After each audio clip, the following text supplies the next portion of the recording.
بسم اللہ الرحمن الرحیم۔ السلام علیکم۔ یہ گئے وقتوں کی بات ہے، کسی شہر کا قاضی مرغی لینے بازار گیا۔ دکاندار دکان بند کر چکا تھا۔ وہ ایک گاہک کے لیے مرغی ذبح کر کے اس کا انتظار کر رہا تھا۔ قاضی صاحب نے کہا، یہی مرغی دے دو۔ دکاندار نے کہا، میں مرغی کے مالک کو کیا جواب دوں گا؟ قاضی صاحب نے کہا، گاہک سے کہہ دینا مرغی اڑ گئی۔ بات بڑھ گئی تو معاملہ میرے پاس ہی آئے گا۔ دکاندار نے مرغی قاضی کو دے دی۔ کچھ ہی دیر میں وہ گاہک آن پہنچا جس کی مرغی تھی۔ مرغی طلب کرنے پر دکاندار نے بتایا کہ مرغی اڑ گئی۔ وہ نہ مانا اور دکاندار کو پکڑ کر قاضی کے پاس چل دیا۔ راستے میں دو افراد جھگڑا کر رہے تھے۔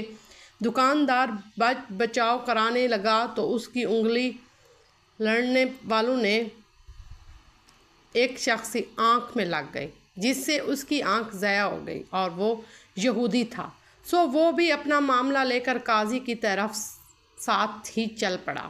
دکاندار بہت پریشان تھا کہ مرغی کے معاملے میں تو قاضی بچا لے گا، مگر اس کے معاملے میں کیا ہوگا؟ دکاندار سوچ سوچ کر اتنا پریشان ہوا کہ اچانک ہاتھ چھڑا کر بھاگا اور مسجد کے مینار پر چڑھ کر نیچے کود گیا۔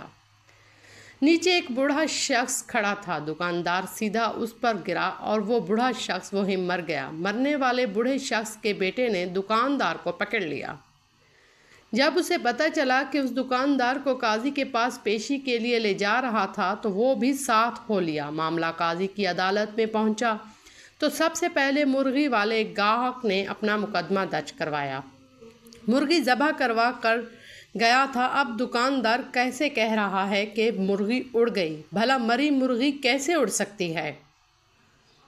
قاضی نے مدعی کو غصے سے دیکھا اور کہا کہ مرنے کے بعد دوبارہ زندہ ہونے پر تمہارا ایمان نہیں ہے؟ یہ سن کر وہ ڈر گیا اور کہیں کفر کا فتویٰ نہ لگ جائے۔ اس نے کہا، بالکل، میں مرنے کے بعد دوبارہ زندہ کیے جانے پر یقین رکھتا ہوں۔ قاضی نے جواب دیا، تو مرغی کے زندہ ہونے پر کیوں یقین نہیں رکھتے؟ بیچارہ کیا کرتا؟ قاضی کے سامنے فیصلہ تسلیم کرنے کے سوا اور کوئی چارہ بھی نہیں تھا۔ اب قاضی کے پاس دوسرا مقدمہ تھا کہ دکاندار نے ایک یہودی کی آنکھ پھوڑ دی اور یہودی قصاص کا طلبگار تھا۔ چونکہ یہودی کے لیے قصاص آدھا مقرر تھا، اس لیے قاضی صاحب نے فیصلہ سنا دیا کہ دکاندار نے یہودی کی ایک آنکھ پھوڑی ہے، اس لیے نفس قصاص دشوار ہوگا۔ بہتر ہے کہ دکاندار یہودی کی دوسری آنکھ بھی پھوڑ دے اور یہودی بدلے میں نفس قصاص یعنی دکاندار کی ایک آنکھ پھوڑے گا۔